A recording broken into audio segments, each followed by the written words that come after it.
President Biden to visit Israel tomorrow. This is Undiluted News. Mikey Bones reporting. U.S. President Joe Biden will visit Israel tomorrow to be briefed on its plan for continued war against Hamas militants. Mr. Biden will hear from Israel how it will conduct its operations in a way that minimizes civilian casualties, the United States says. Meanwhile, Hamas says it fired a barrage of rockets at Jerusalem and Tel Aviv, with sirens sending lawmakers to bomb shelters. United Nations Aid Chief Martin Griffiths said that the health system and hospitals in Hamas-run Gaza Strip are collapsing. Injured people are dying for lack of treatment. Reports are that there are like 8,500 pregnant women ready to give birth this week, and the situation continues to get worse. People suffering from hunger and dehydration. And this as more bombs rain down on Gaza. Meanwhile, a U.S. Marine Rapid Response Forces headed to the waters off the coast of Israel, and the Pentagon is preparing American troops for a potential deployment to the country. That is, if escalation, the United States will show force in the region as it works to prevent the conflict between Israel and Hamas from widening any further. A defense official familiar with the planning said that the Rapid Response Force consists of 2,000 Marines and sailors, and it will join a growing number of U.S. warships and forces converging on Israel as the U.S. seeks to send a message of deterrence to Iran and the Lebanese militant group Hezbollah. Meanwhile, a federal judge has barred Donald Trump from criticizing prosecutors, the courts, and possible witnesses ahead of his trial on election subversion charges. It follows recent remarks in which the former president slammed prosecutors as a team of thugs and attacked one witness in the case as a gutless pig. Judge Tanya Chutkan said that a limited gag order against Trump was necessary to prevent a pretrial smear campaign. A Trump spokesman criticized the ruling as another partisan knife. Special counsel Jack Smith, who is leading the investigation, suggested a gag order on the basis that Trump comments could prejudice participants, including prosecutors, jurors, and court staff. And his office also argued that attacking potential witnesses would have a chilling effect on the case. The defendant can't be permitted to intentionally try this case in the court of public opinion, government lawyer Molly Gatson argued in court on Monday. And over the course of more than 2 hours, she reminded Mr. Trump's team that as a criminal defendant, he does not have the right to say and do exactly what he pleases. She noted that Trump had referred to Smith as deranged and to her as a biased, Trump-hating judge and a radical Obama hack. She added that she was deeply disturbed by his inclination to attack others, such as the special counsel's wife and a court staff in his New York civil fraud case. And I think they need to just lock him up, throw away the key. Over in Jamaica, Prime Minister Andrew Holness has called for Jamaicans to stand up against the scourge of crime and violence affecting the country. Mr. Holness said his administration will not relent on implementing measures to combat crime. He said the government will continue to invest in the capabilities of the police to investigate and find those involved in criminal activities. Mr. Holness also called out those who he claimed are trying to prevent the government from implementing measures to bring crime under control. He said his administration is considering introducing legislation to impose tough sanctions against people who threaten others with death. According to Mr. Holness, many threats are now leading to deadly incidents in domestic disputes. And he said if you notice that the profile of the murders that you are hearing about now, they are changing. He said when we look at the statistics, we are seeing that gang-related murders is decreasing. Murders related to domestic and intimate partner matters are increasing. He said he has advised the police commissioner and national security minister of the government's intention to punish people suspected of violent behavior.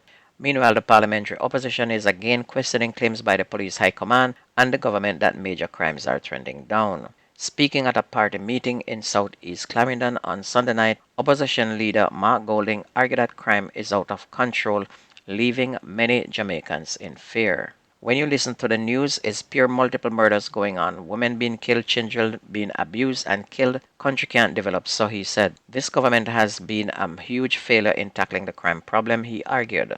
The Jamaica Constabulary Force also reported in a press conference recently that as at September 30, murders were down 12% and shootings down 9%. Police Commissioner Major General Anthony Anderson also reported that interpersonal conflicts account for 21% of homicides recorded so far this year, while gang-related violence is responsible for 66%. And I'm not sure where this Jamaica Constabulary Force is getting these reports, because they're saying that murders were down, which is totally a lie. And in a developing story on the Haitians who landed over in Jamaica, all 35 who landed in Long Bay, Portland on Sunday have been accounted for by the police. The Haitian group includes 27 adult males, 3 adult female, 4 female children, and 1 male child. And it was alleged that after they landed, some changed their clothes and disappeared. The police were reportedly seen going through the hilly sections of Long Bay in search of the missing Haitians. And this is the third set of Haitians to arrive in Portland since the start of the year and the second set in Long Bay. The group of Haitians is now being housed at 2 police stations in Portland. A 19-year-old man has been charged with the September 16 killing of a bus operator in Hendon in Westmoreland. Charged with murder, possession of prohibited weapon, and using a firearm to commit a felony is Kevin Gordon, otherwise called Josh of Rickett Streets in Savlamar. According to reports from the Savlamar police, Gordon was implicated in the murder of 49-year-old Clive Atkinson, and it's alleged that Atkinson was attacked by unknown assailants and shot. The police were summoned and he was taken to Savlamar Hospital where he was pronounced dead. Gordon was arrested and charged on Sunday, October 15, and this follows a question and answer session in the presence of his attorney. Meanwhile, the Area 4 police are keeping a close watch of sections of Dunkirk in East Kingston after 3 men were gunned down in the community on Monday morning. The men were killed along Brace Street about 11:30 a.m. A 4th man was also wounded. The deceased are Rick Simmet, Mario Headley, and a man known only as Patrick. Investigators are trying to determine whether Monday's deadly incident is linked to the shooting death of a so-called area don on Friday. The man who went by the alias Popeye was fatally shot along Vauxhall Avenue. And of course, that was just one little spot where 3 people got killed, and you're telling me that the crime rate is going down. Makes absolutely no sense. And this is going to open up a can of worms. The Scent and police are awaiting results of a post-mortem examination to determine the cause of death of an American businessman at a hotel in Miami Bay near Ocherius in the parish on Friday night. The deceased is 28-year-old Chase Bracken of Hicks Road, Zanesville in Ohio in the U.S. Reports are that Bracken's body was found in a pool of blood on the ground of the hotel at about 9:55 p.m. on Friday, and moments before the American was reportedly observed having a beer on the balcony of the hotel. Another guest reportedly went to make checks on Bracken and found him lying on the ground floor. An alarm was raised and the police were contacted. The body was removed to the morgue for a post-mortem examination to be conducted at a later date. And there were no DaCosta Cup or Manning Cup game yesterday, so I'm just going to give you a rundown of who will be going on to the next round. In Manning Cup, we have Kingston College with 22 points, followed by Hydel out of Zone A. In Zone B, we have Jamaica College, 18 points. Kingston Tech on 18. Both will advance from Group B. In Group C, we have Haile Selassie, 22 points, and Jonathan Grant, who will advance from their Zone C.